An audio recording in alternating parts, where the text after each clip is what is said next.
గతసారి మనం ఏం మాట్లాడాం గుర్తుందా? ఆత్మ అంటే ఏమిటో, అది ఎప్పటికీ పోదు అని కృష్ణుడు అర్జునుడికి చెప్పాడు కదా. అవునమ్మా, అర్జునుడు చాలా దుఃఖంగా ఉన్నాడు. అతని ముందు యుద్ధభూమిలో తన బంధువులు నిలబడ్డారు. అతనికి యుద్ధం చెయ్యాలని అనిపించలేదు. కృష్ణుడు అతన్ని ఏడవద్దు అని చెప్పాడు కదా నాన్న. అవును మీరా, కాని కృష్ణుడు కేవలం ఏడవద్దు అని మాత్రమే చెప్పలేదు, ఎందుకు ఏడవాల్సిన అవసరం లేదో అని కూడా చెప్పాడు. అది చాలా తేడా. ఎందుకు తేడా నాన్న? ఎవరైనా ఏడవద్దు అంటే అది మాటల్లో చెప్పడం అయిపోతుంది, కాని ఎందుకు ఏడవాల్సిన అవసరం లేదో అర్థమైతే మనసు లోపలే నిదానంగా ఉంటుంది. కృష్ణుడు అర్జునుడికి అదే ఇవ్వాలని చూస్తున్నాడు. ఇప్పుడు చూద్దాం ఆ అర్థం ఏమిటో కృష్ణుడు ఎలా చెప్తున్నాడో. ఈ శ్లోకాలు చాలా అందంగా ఉంటాయి. వేదా వినాశినం నిత్యం య ఏనమజం అవ్యయం కథం స పురుషః పార్థకం ఘాతయతి హంతికం. కృష్ణుడు అర్జునుణ్ణి పార్థ అని పిలుస్తున్నాడు. ఆ పిలుపులోనే ఒక ఆప్యాయత ఉంది. ఆయన అడుగుతున్నాడు, ఆత్మ పుట్టదు, చావదు, మారదు, నశించదు అని తెలిసినవాడు అలాంటివాడికి ఎవరైనా చనిపోతారని భయం ఉంటుందా? ఎవరినైనా చంపాడని బాధ ఉంటుందా? అంటే ఆత్మ నిజంగా చావదా అమ్మా? కృష్ణుడు అదే చెప్తున్నాడు ఆరవ్. శరీరం మారవచ్చు, పోవచ్చు, కాని లోపల ఉన్న ఆత్మ అది ఎప్పటికీ ఉంటుంది. ఆత్మ అంటే ఏమిటో నాకు అర్థం కాలేదు అమ్మా. మీరా, నువ్వెప్పుడైనా చాలా సంతోషంగా ఉన్నావా లోపల్నుండి? అది మాటల్లో చెప్పలేనంత సంతోషం. అవును, ఒకసారి అలా అనిపించింది. అది నువ్వు, నిజంగా నువ్వు, శరీరం కాదు, పేరు కాదు, ఆ లోపలి నువ్వు. దాన్నే ఆత్మ అంటారు. కృష్ణుడు అర్జునుడికి చెప్తున్నాడు, నీ బంధువులకు ఏదైనా జరిగినా వాళ్ళ ఆత్మలు సురక్షితంగా ఉంటాయి. అందుకే నీ నిజమైన నువ్వు ఎప్పుడూ సురక్షితంగా ఉంటుంది అని తెలిస్తే లోపల ఒక నిదానం వస్తుంది. కాని నాన్న, అర్జునుడికి అది నమ్మకం కలిగిందా? అందుకే కృష్ణుడు ఒక్క శ్లోకంతో ఆపలేదు ఆరవ్, ఒకటి చెప్పి మళ్ళీ వేరే విధంగా చెప్తున్నాడు. అర్జునుడి మనసు నిజంగా అర్థం చేసుకునే వరకు. ఇప్పుడు తర్వాతి శ్లోకం చూద్దాం. కృష్ణుడు చాలా అందమైన ఉపమానం వాడతాడు. వాసాంసి జీర్ణాని యథా విహాయ నవాని గృహ్ణాతి నరోపరాని తథా శరీరాని విహాయ జీర్ణాన్యన్యాని సంయాతి నవాని దేహి.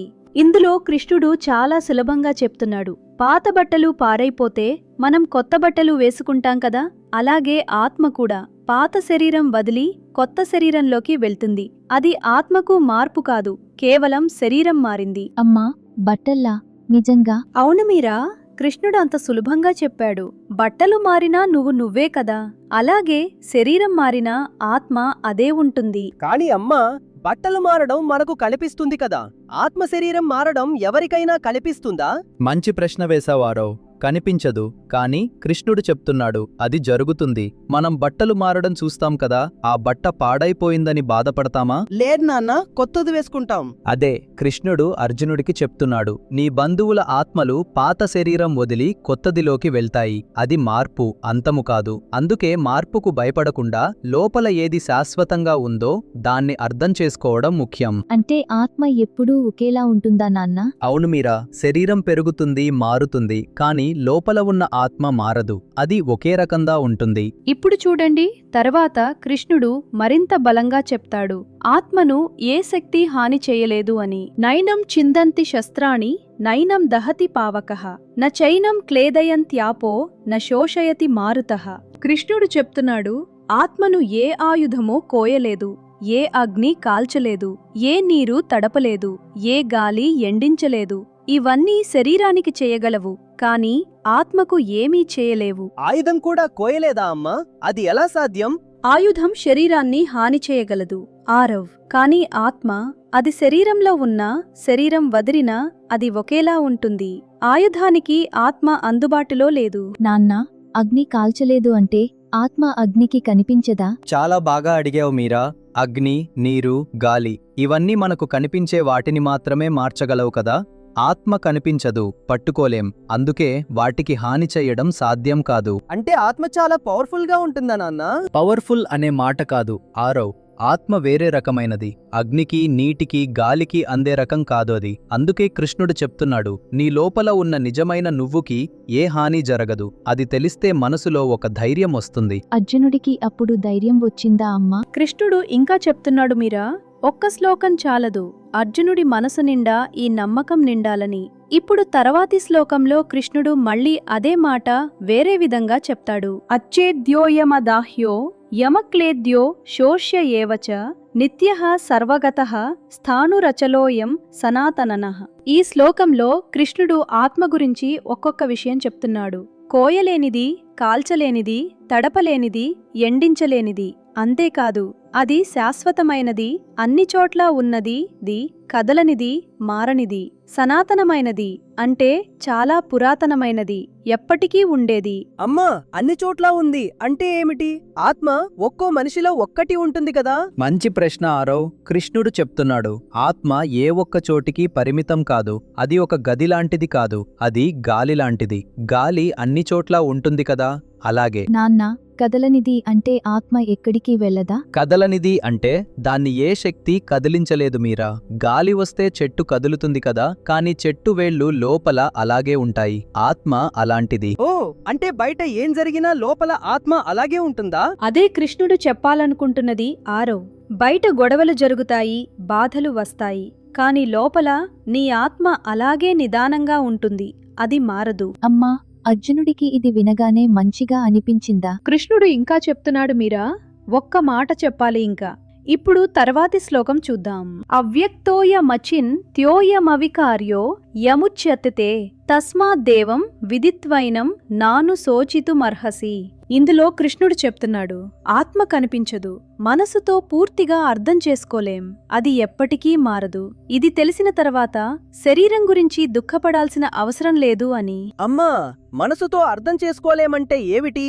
మనం ఇప్పుడు అర్థం చేసుకోవడం లేదా? మంచి ప్రశ్న వేశావారవ్. మనం మాటల్లో చెప్పుకోగలం, కాని ఆత్మ ఏమిటో పూర్తిగా మనసులో పట్టుకోవడం కష్టం. గాలిని చూడలేం కదా, కాని తగులుతుంది. ఆత్మ అలాంటిది. నాన్న, కృష్ణుడు చివరలో దుఃఖపడాల్సిన అవసరం లేదు అన్నాడు కదా, అర్జునుడికి అది నమ్మకంగా అనిపించిందా? అది చాలా ముఖ్యమైన ప్రశ్న మీరా. కృష్ణుడు ఇక్కడ చెప్తున్నది, ఇది తెలిసిన తర్వాత దుఃఖపడకు అని. అంటే ఈ జ్ఞానం లోపలికి ఇంకిన తర్వాత దుఃఖం తనంతట తానే తగ్గుతుంది. అది బలవంతంగా ఆపడం కాదు. అంటే అర్జునుడు ఇప్పుడు ఏం చేయాలి నాన్న? అర్జునుడు ముందు లోపల అర్థం చేసుకోవాలి. ఆరవ్, ఆత్మ ఏమిటో, అది ఎందుకు సురక్షితంగా ఉంటుందో అది నిజంగా మనసులో ఇంకినప్పుడు ధైర్యం వస్తుంది. లోపల నిదానంగా ఉండగలిగినప్పుడే బయట సరిగ్గా వ్యవహరించగలం. నాన్న, మనకు ఆత్మ ఉంటుందా? ఉంటుంది మీరా, నీకు, ఆరవ్కు, అందరికీ. ఇప్పుడు మళ్ళీ ఒక్కసారి వెనక్కి వెళ్దాం. ఈ అన్ని శ్లోకాలు కలిసి ఏం చెప్తున్నాయో చూద్దాం. ఆరవ్, మీరా, ఈరోజు మనం 5 శ్లోకాలు విన్నాం. కృష్ణుడు ఒకే విషయం చాలా రకాలుగా చెప్పాడు. ఎందుకో అలా చేశాడు అని అనిపించిందా? అర్జునుడికి నమ్మకం కలగాలని కదా నాన్న? అవును, బాధలో ఉన్నప్పుడు ఒక్కసారి విన్నప్పుడు అంత మాత్రాన మనసు శాంతపడదు. మళ్ళీ మళ్ళీ వినాలి, లోపలికి ఇంకాలి. అమ్మా, అర్జునుడికి ఇప్పుడు మంచిగా అనిపిస్తుందా? కృష్ణుడు ఇంకా చాలా చెప్తాడు మీరా. ఒక్కో శ్లోకం ఒక్కో దీపం లాంటిది. ఒకటి వెలిగిస్తే కొంచెం వెలుతురు, మళ్ళీ ఒకటి వెలిగిస్తే మరింత వెలుతురు. అమ్మా, నాకు ఒక విషయం అర్థం కాలేదు. ఆత్మ కనిపించదు, అర్థం కాదు అంటే మనం దాన్ని ఎలా నమ్మాలి? చాలా బాగా అడిగావు ఆరవ్. నువ్వు నిన్నటి రాత్రి నిద్రపోయావు కదా, నిద్రలో నువ్వు ఉన్నావా లేదా? ఉన్నాను, కాని నాకు తెలీదు. అదే, నువ్వు ఉన్నావు కానీ నీకు తెలీదు. ఆత్మ అలాంటిది. అది ఉంటుంది కానీ మనం పూర్తిగా పట్టుకోలేం. కానీ దాని ఫలితం మనకు తెలుస్తుంది. ఆ నిదానం, ఆ ధైర్యం. నాన్న, ఆత్మ గురించి తెలిస్తే మనకు ధైర్యం వస్తుంది అన్నావు కదా, అది ఎలా వస్తుంది? ఇలా ఆలోచించు మీరా, నీకు ఒక చాలా ప్రత్యేకమైన వస్తువు ఉంది. అది ఏ విధంగానూ పాడవదు అని తెలిస్తే దాని గురించి భయపడతావా? లేదు నాన్న, అది సురక్షితంగా ఉంటుందని తెలిస్తే మనసు హాయిగా ఉంటుంది. అదే, నీ లోపల ఉన్న ఆత్మ ఎప్పుడూ సురక్షితంగా ఉంటుందని తెలిస్తే బయట ఏం జరిగినా లోపల ఒక నిదానం ఉంటుంది. అదే నిజమైన ధైర్యం. కృష్ణుడు అర్జునుడికి ఇదే చెప్తున్నాడా నాన్న? నీ ఆత్మ సురక్షితం, అందుకే ధైర్యంగా ఉండు అని. అవును ఆరవ్, సరిగ్గా అదే. ఇప్పుడొక్క నిమిషం ఆగుదాం. ఈ అన్ని శ్లోకాలు కలిసి ఒక మాట చెప్తున్నాయి. నీ లోపల ఉన్న ఆత్మ, అది కనిపించదు, పట్టుకోలేం, మారదు, నశించదు. అది తెలిస్తే మనసులో ఒక శాంతి వస్తుంది. అమ్మా, కృష్ణుడు ఇంకా ఏం చెప్తాడు? అర్జునుడు ఇప్పుడు యుద్ధం చేస్తాడా? ఆరవ్, కృష్ణుడు తర్వాత చాలా గొప్ప విషయం చెప్తాడు. నువ్వు చేసే పని ఫలితం నీది కాదు అని. అది విన్నప్పుడు అర్జునుడికి ఏమనిపించిందో ఆలోచించు. పని చేస్తే ఫలితం మీది కాదా? అది ఎలా అమ్మా? అది చాలా పెద్ద ప్రశ్న మీరా. కృష్ణుడు ఆ జవాబు ఇస్తాడు.